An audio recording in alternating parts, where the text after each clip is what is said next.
सबके घर में राम का दिया हो, किसी की भी जेब में हराम का ना हो। सब कर्मवादी बनो साहब, मेहनती बनो, आलसी मत बनो साहब। इस समय की सबसे बड़ी समस्या है, काम करना कोई नहीं चाहता है, कोई भी नहीं करना चाहे, सब बैठे बैठे खाना चाहे। और ऊपर से क्या बात करे साहब, हमारे तो कोई असो काम मिली जाए कि जिससे बैठा बैठा खाता रहा। कोई असो धंधो बता दो कि हूँ पढ़ियो पढ़ियो खाऊं। कभी ये शब्द मत बोलना कि पढ़ियो पढ़ियो खाऊं। पढ़े पढ़े वो खाता है जिसके हाथ पांव टूट गए हों। कभी ये मत कहना। आप तो ये कहना कि कोई ऐसा काम बताओ जिससे कि पसीना निकले। ये जो नर्मदा जी बह रही है ना, ये पसीने की बूंद से ही तो निकली है। ये कर्म आप करोगे तो कर्म से निकलेगा पसीना। और पसीना क्या करता है? पसीना कोढ़ी को पवित्र करता है। और जिसकी कोढ़ी पसीने से पवित्र हो जाती है, उसकी कोढ़ी उसके मन को कभी बिगाड़ ही नहीं सकती। आजकल नौजवान भी काम करना नहीं चाहते, हाही में लगे हुए हैं, मोबाइल में व्हाट्सएप में लगे हैं। माता बहनें भी काम करने की इच्छुक नहीं है, घर का काम नहीं होता है, घर के सदस्यों की ठीक से सेवा नहीं होती है। गिन गिन के रोटी बनाए, हाँ गिन गिन के बनाए। अब देखो साहब, इस संसार में संपन्नता कैसी आ गई, बड़ा आश्चर्य होता है। ये बड़े बड़े मकान इनने बना लिए, बड़ी बड़ी कोठी बना ली इनने, और अच्छा कपड़ा पहने और अच्छी रकम पहने, और साहब साज श्रृंगार का इतना सामान की पूछो मत। इनकी साड़ी की अलमारी देखो तो पूरी भरी हुई है, और उधर बाहर देखा तो चप्पल भी 5 जोड़ है। कितने? 5 जोड़ चप्पल। यही है कि लाल साड़ी पहरूंगा उंदन, या पीली पहरूंगा उंदन की चप्पल, या गुलाबी पहरूंगा उंदन की चप्पल। या देखो साहब कितना बड़ा कटु सत्य है। इनके यहां अलमारी भरी हुई है कपड़ों की, साड़ियों की, और बाहर दरवाजे पर 5-5 जोड़ चप्पल है, पर डिब्बे में 5 रोटी नहीं है।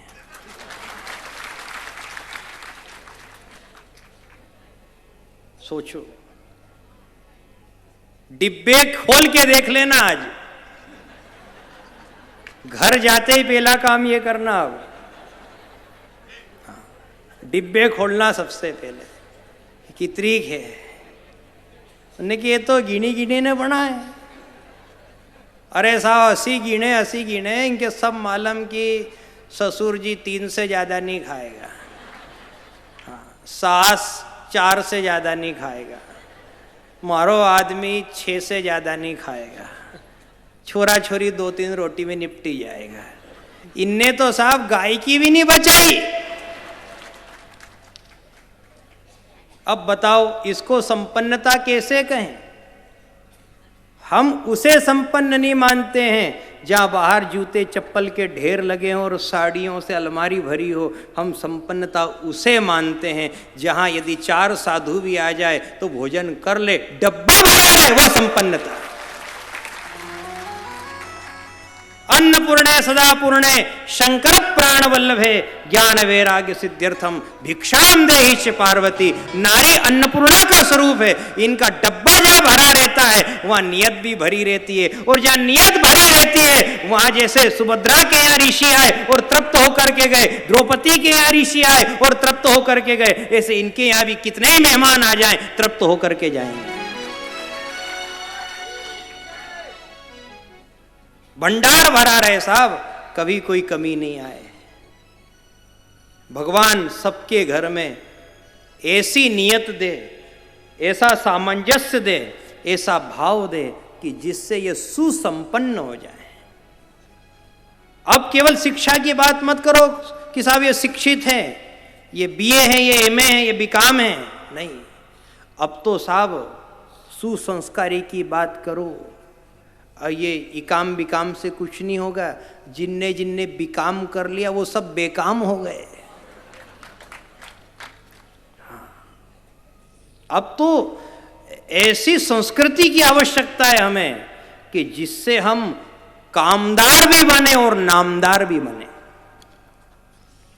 अब ऐसा नहीं कि बिकाम कर लिया ने फालतू बैठे बेकाम, कहीं काम नहीं, बैठा है मोबाइल आड़ी देखे।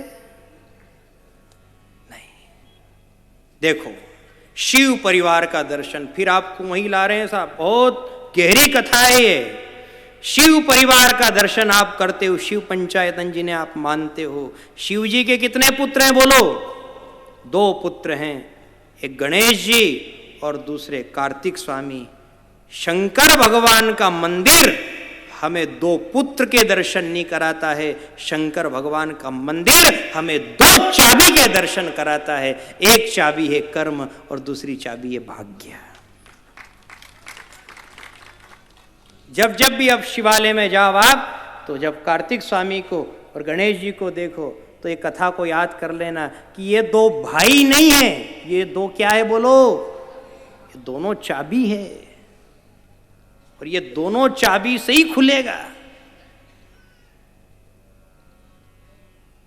करदम मुनि ने अपनी माता को सांख्य शास्त्र का यही उपदेश दिया है। हे मातेश्वरी, ये जीव नानाविध योनियों में भटकते भटकते भटकते भटकते कभी कोई जोग संजोग हो तो उससे किसी स्त्री के गर्भ में आ जाता है। उस समय में इसे बड़ी प्रसन्नता होती है कि चलो अब मुझे निम्न योनियों में नहीं जाना पड़ेगा, आज मैं किसी स्त्री के गर्भ में आ गया हूं, मतलब इंसान ही बनूंगा, मनुष्य ही बनूंगा। ये अंतड़ियों में जकड़ा हुआ रहता है, बंधा रहता है, कुंभीपाक नरक से बड़ा व्याकुल रहता है, लेकिन एक बात की इसे प्रसन्नता रहती है कि मुझे मनुष्य का शरीर मिलेगा और मनुष्य के शरीर से मैं खूब पुरुषार्थ करूंगा, खूब भजन करूंगा, मैं भगवान को पाऊंगा। यही सांख्य शास्त्र का उपदेश है। हे मातेश्वरी, अब मोह को भंग करो, इस सुसंपन्न सुंदर महल का भी त्याग करो और बिंदु सरोवर कुंड का आश्रय लो, भगवान के नाम का आश्रय लो। हे मातेश्वरी, सद्गति, सत्कल्याण और मोक्ष यही इसी को कहा गया है। अब मोह मत करो, क्योंकि बड़ा मुश्किल ये मिला है, खूब प्रयास के बाद, खूब भटकने के बाद मिला, और उस नरक में हम व्याकुल रहे हैं 9 महीने तक, और जब 7वें महीने में प्राण आए हैं उस समय तो हमने नित्य श्री हरि की उपासना की है कि हे हरि, कब तक इस बदबू में रहें, कब तक इस मलमूत्र के भांडे में रहें, तो जल्दी यहाँ से छुटकारा दिला। 7वें महीने में प्राण आया और 9वें महीने में इस कुंभीपाक नरक से हमें मुक्ति मिली, जन्म मिला। फिर सोचा था कि अब हरि तरफ ही नज़र रखेंगे। बच्चा जब जन्म लेता है ना, तो 9-10 दिन तक, 12-15 दिन तक किसी से नज़र नहीं मिलाता है, उसकी नज़र सिर्फ ऊपर रहती है, एक जैसी नज़र रहती है। मतलब वो ईश्वर तत्व को जानता है और वो ईश्वर के लिए ही संसार में आया है। वो माँ बाप से नज़र नहीं मिलाता है, खेल खिलौने तरफ नहीं देखता, उसकी नज़र सिर्फ श्री हरि तरफ रहती है। लेकिन 12-15 दिन बाद उसके अंदर माया प्रवेश कर जाती है, फिर वो सबसे नज़र मिलाता है, और जिनसे जिनसे नज़र मिलाता उनसे मोह हो जाता है, और जीवन भर के लिए फिर उन्हीं का बन जाता है। ये ऐसा इस प्रकार से माता को ब्रह्म ज्ञान दिया कि माँ, ये जब से इनसे नज़र मिली अपनी, तब से ही तो अपन भटके। ये तो ईश्वर अंश जीव अविनाशी, ये तो अविनाशी था, लेकिन इनमें उलझ गया। अब देखना, भीतर बंधा था नस नाड़ियों से, और बाहर आकर के बंध जाएगा ये मोह और माया से, बंधा का बंधा है। फिर बड़ा हो जाएगा, कर्तव्य में बन जाएगा, फिर उसके बाद शादी हो जाएगी, बच्चे हो जाएंगे और आसक्ति में बन जाएगा, उसके बाद कर्जे में बन जाएगा, उसके बाद लेन देन में बन जाएगा। ऐसे बंधते बंधते ही ये बूढ़ा हो जाएगा, और एक दिन जब इसका शरीर छूटेगा तो जब इसे अर्थी पे लिटाया जाएगा तो इस शरीर को भी फिर बांध दिया जाएगा। कैसा बांध करके ले जाते साहब, आप सब ने वो दृश्य देखा है। इतना तो कोई भैंस को भी नहीं बांधे, कैसा बांधा, ऐसा बांधा मानो ये उठ के कहीं भाग न जाए, बांध करके ले गए। और देखो साहब, इसको लगा था कि चलो अब ये शरीर छूटा, शरीर बन गया, चलो ठीक है। गांव के लोग इकट्ठे हो गए और उन्हें मूंज की रस्सी लाए और उससे पूरा बांध दिया। अब मेरी आत्मा तो यहां से मुक्त हुई। वो बाहर निकला, क्या देखता है, जमराज सामने खड़े, उनने यमपाश में बांध दिया। फिर तो ये रो पड़ा कि हे श्री हरि, 7वें महीने से ये दृश्य देख रहा हूं, बंधा का बंधा, बंधा का बंधा, मुक्त हुआ तो यहां बन गया और बनता गया, बनता गया। उसके बाद शरीर बन गया और मैं मुक्त हुआ तो मेरी आत्मा जमपास में बन गई। अब क्या करूं? बंधन है वो गुरुदेव, जगत का बंधन है। सारे भजन गाने का समय नहीं मिलता है।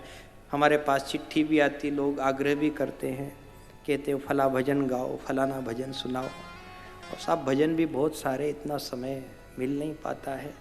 पर अपने को तो साहब ऐसा है कि एक एक अंतरा भी हो जाए तो भी बड़ी कृपा भगवान की। और एक अंतरा भी नहीं होता ना कभी हमसे, तो हम तो साहब गली में से निकलने वाले व्यक्ति हैं। कभी कभी बिना गाए केवल बोल के भी बता देते हैं, जिससे पुष्टि भी हो जाए और समय भी ज़्यादा खर्च नहीं हो। ये ऐसा बंधन है जगत का। जमराज आया, खींच करके ले गया, नाड़ी खींचा गई बापड़े की, व्याकुल हो गया, पसीना पसीना हो गया, मुंह में से खून निकल आया, मलमूत्र छूट गया। देखो साहब, ये तो हुआ सांख्य शास्त्र का उपदेश। गर्भ से लेकर के तो यमलोक की यातना तक का इसमें वृत्तांत सुनाया गया है। लेकिन एक बात का आप हम सब मिलकर के चिंतन कर लें कि यमराज चूकेगा नहीं साहब, खींच करके ले जाएगा। आप सब ने सुना है साहब, बहुत सरलता से इसको ला रहे हैं हम, कि कोई ने बैंक के लोन से गाड़ी उठा ली और गाड़ी की किस्त नहीं चुकी, नहीं भर पाया, तो एक दिन क्या होता है, बैंक वाले आते हैं और गाड़ी खींच करके ले जाते हैं। उसके बाद गांव में चर्चा फैलती है और लोग क्या बात करते हैं, आज उनकी गाड़ी खींची गया, आज उनकी गाड़ी खींची गया, आया था ये। अब बताओ, जब वो आए और गाड़ी खींच के ले जाए तब कोई रोक सकता क्या? भले ही आप घर में 5 भाई हो और सब बराबरी के भाई और सब लठ चलाने वाले, रुकेगा? बोलो, नहीं रुके। आपको पता है कि अपना बकाया है, अपना नहीं चुका है, चुकारा नहीं हुआ, किस्त नहीं भरी है। केवल उधर से 2-3 साहब लोग आए, उनने गाड़ी स्टार्ट करी, खींच करके ले गए और पूरे गांव में हल्ला हो गया, साहब उनकी कार खींच के ले गए, उनकी गाड़ी खींच करके ले गए। बहुत ध्यान से सुनना हो साहब, जिसका चुकता नहीं होता है और जिसका बकाया रहता है, एक दिन उसकी गाड़ी जरूर खिंचाती है। नाड़ी उसी की खिंचाती है जिसका भजन बकाया हो। गाड़ी खींचना, ये शब्द भी साहब बड़ा ज्ञान देने वाला शब्द है। ये ऐसे छोड़ मत देना इसको। जब जब भी किसी की गाड़ी खिंचाती है, आप देखते देखो, रे बेचारा लाया था ने कितनी हरस से पूजा करी थी, ने 1.25 किलो मिठाई बांटी थी, रे बापड़े ने देखो भी खींची गया। वो खींचने वाला ये भी नहीं देखे कि अभी तो नाड़ा भी नहीं छूटा है, अभी तो सातिया भी ऐसा का ऐसा मंडा बापड़े का। वो कुछ नहीं देखे, वो तो खींच करके ले जाए। जमदूत का यही तो काम है, ऐसा वो खींच के ही तो ले जाता है। वो ये नहीं देखता कि अभी तो दूध के दांत भी नहीं गिरे हैं। जमदूत ये नहीं देखता कि अभी तो ये 10 साल का ही है। जमदूत ये नहीं देखता कि इसकी नई नई शादी हुई है। जमदूत ये नहीं देखता कि इसके माँ बाप का क्या है। है, यमदूत तो देखता है कि इसका बकाया है, खींचो। ऐसी कई गाड़ियां हैं यहां जो असमय खींचा गई है। कोई 70 साल में 75 साल में जाता तो और मानते कि चलो आगे खटाड़ा हुई थी, खींची गया। नहीं कि नहीं खींची गया साहब, नहीं कि नहीं खींची गया। अभी तो 5000 किलोमीटर भी नहीं चली थी, खींची गया। जब जब भी कोई असमय मृत्यु हो जाती है तब ईश्वर को दोष मत देना कि देख तेरे संसार का क्या हाल है, तू कैसा विधाता है, क्या कर रहा है ये। ईश्वर को दोष मत देना, जरूर कोई बकाया होगा, बकाया था तो खींच के ले गया, उसी को खींचता है वो। और जो बुजुर्ग हैं जिनने अच्छी उम्र पाई है, जिनको अच्छी खूब खूब सफेदी आ गई है, 75, 80, 85, 90 तक चले गए हैं, तो मान लो आपका बकाया नहीं है, इसलिए पड़े हो घर में। बकाया रहेगा, खींच के ले जाएगा। गाड़ी उसी की खिंचाती है जिसका बकाया हो, और नाड़ी भी उसी की खिंचाती है जिसका बकाया हो। जब नाड़ी खिंचाती है, उस समय के बारे में कहा गया है, अंत काले महादुखम, 1000 बिच्छू डंक मारे, इतना कष्ट होता उस समय में जब नाड़ी खिंचाती है। तो इससे एक संकल्प ले लो। आज की कथा में सबको संकल्प लेना है कि अब अपन बकाया नहीं रखें। आज बकावा की कथा में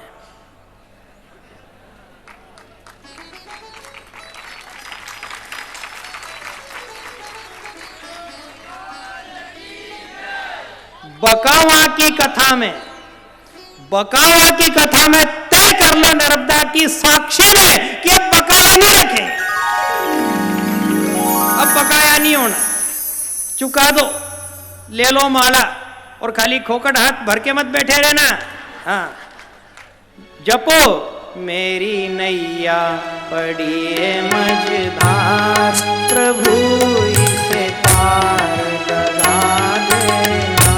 मेरी नैया पड़ी है मझधार, प्रभु इसे पार लगा देना।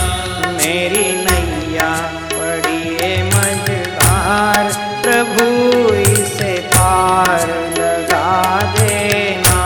मेरी नैया पड़ी है मझधार, प्रभु इसे पार लगा देना। तेरी माला जपूंगा दिन रात, प्रभु इसे पार लगा देना। तेरी माला जपूंगा दिन रात, प्रभु इसे पार लगा देना।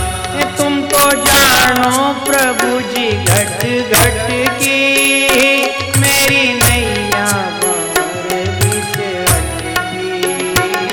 तो जानो प्रभु जी घट घट की, मेरी नैया भंवर बीच अटकी।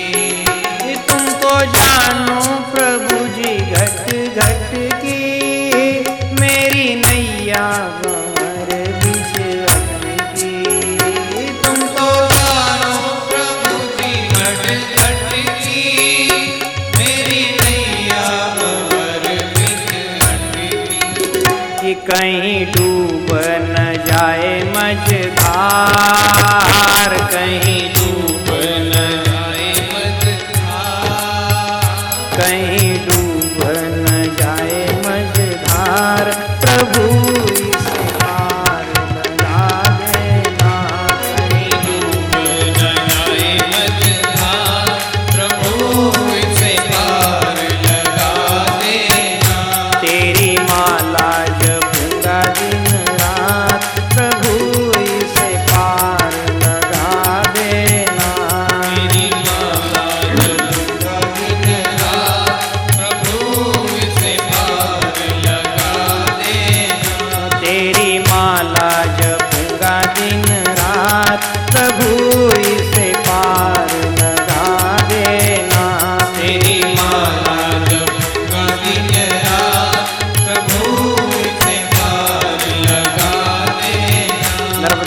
मैया की।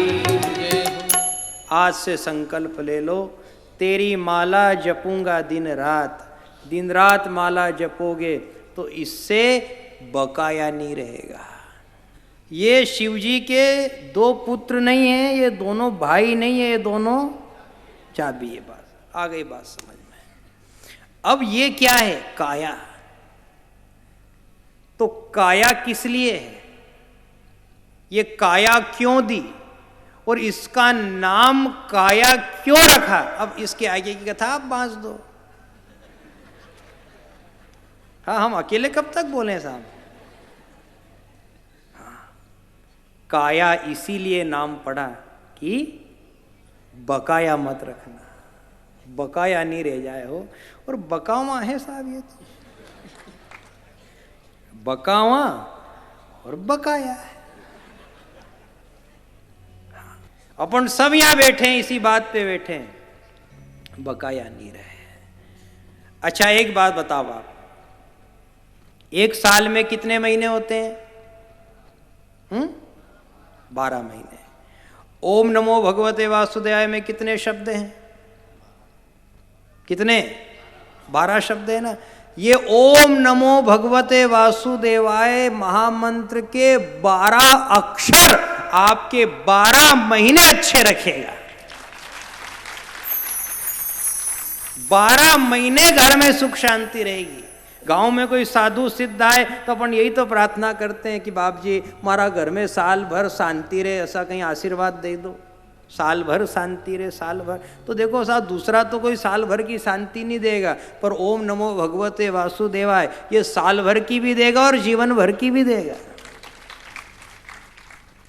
अत्रि और अनुसुईया जी का प्रसंग है श्रीमद् भागवत में कि देखो भगवान भी आतुर हैं, भगवान भी उत्सुक हैं, भगवान भी लालायित है कि मैं भी संत की सोबत पाऊं, संत के घर में रहूं, संत की गोद में रहूं।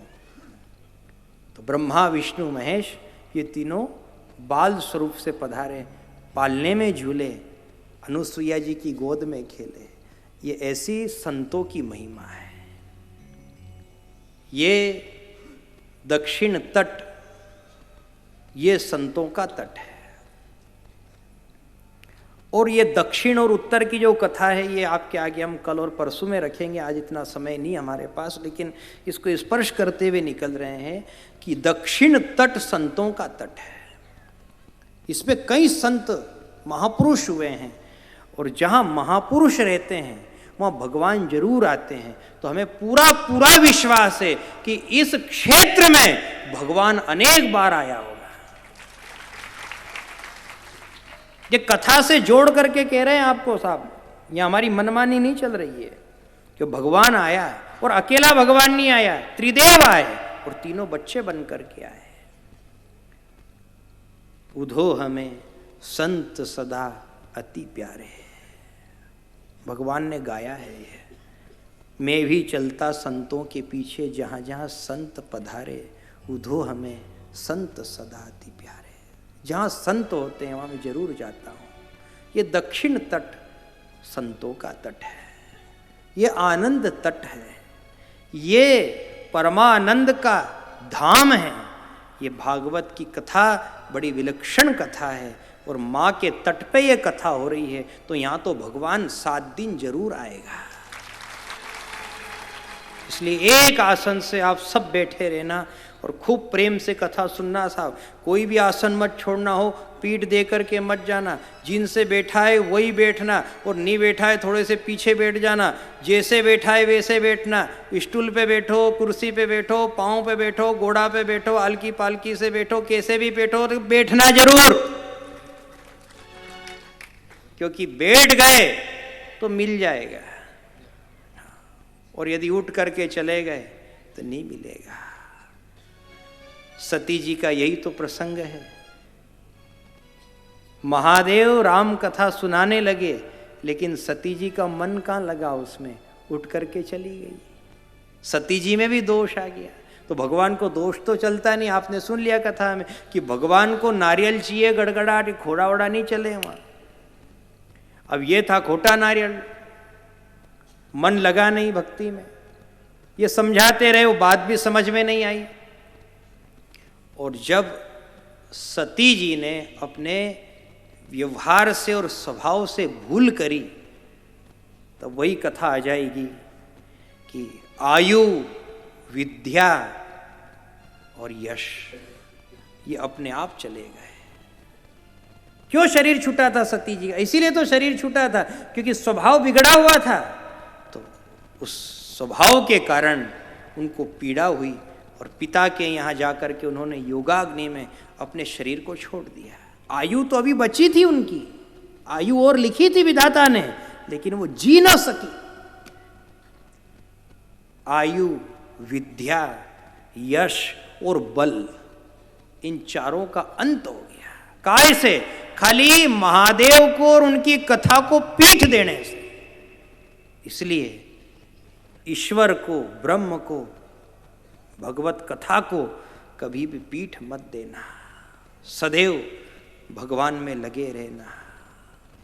पार्वती जी ने घोर तप किया, अपने घर के लोगों को बता दिया, मेरा पूर्व जन्म का ऐसा ऐसा चरित्र है, मैं पूर्व जन्म में सती थी और पिता के यहाँ यज्ञ महोत्सव में गई थी और वहाँ जाकर के मेरा अपमान हुआ, तो मैंने सोचा कि अब कहाँ जाऊँ, अब ना पिता के घर की रही ना पति के घर की रही, तो मैंने योगाग्नि में अपने शरीर को जला दिया था, क्योंकि आदत इतनी बुरी थी कि उस आदत को जलाना बहुत जरूरी था। फिर मैंने उस देह को भी त्यागा और फिर आज इस नई देह को पाया है। तो अब दक्ष सुता की देह नहीं, अब दक्ष सुता की देह नहीं, अब तो सेवा में गिरजा है। फिर पूर्व जन्म की उलझन को प्रभु सुलझा दो तो अच्छा है।